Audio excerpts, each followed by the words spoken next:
Au cours des 2 derniers siècles, la population humaine est passée d'1 milliard d'individus à près de 8 milliards aujourd'hui. Dans le même temps, l'activité humaine, jusqu'alors durable, s'est développée à un tel point que la plupart de nos activités ont des répercussions négatives sur notre environnement et les organismes qui nous entourent.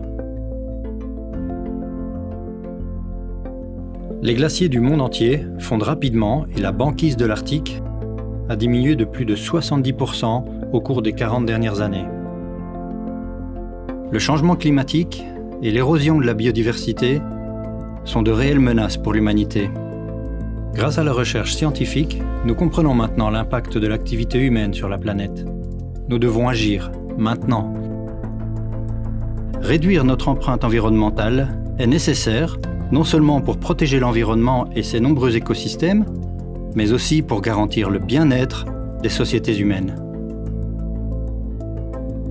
Si la planète se réchauffe en moyenne de quelques degrés, de nombreuses régions du monde deviendront inhabitables pour les humains,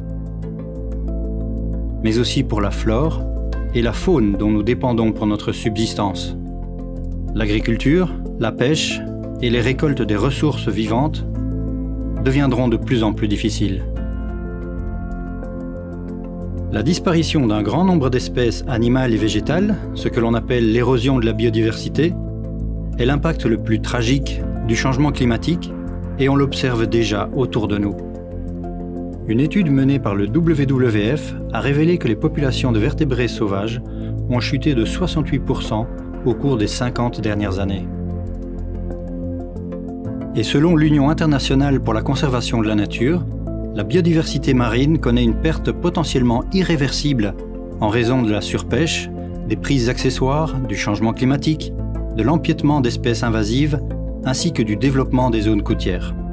La biodiversité maintient les écosystèmes dans un état d'équilibre qui permet à toutes les espèces de vivre ensemble et de manière stable.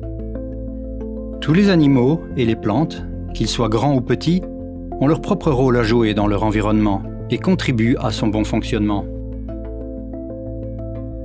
Pour préserver l'équilibre des écosystèmes, nous devons apprendre à vivre d'une manière qui permet à la Terre et à toute la vie qui s'y trouve d'avoir l'attention et la protection qu'elle mérite. Cela comprend la réduction drastique de nos émissions de gaz à effet de serre en réduisant notre consommation d'énergie et en la produisant d'une manière durable. Nous devons également adapter notre agriculture pour qu'elle soit moins nocive pour les écosystèmes dans lesquels nous vivons. Nous pouvons tous faire la différence en changeant nos habitudes au quotidien.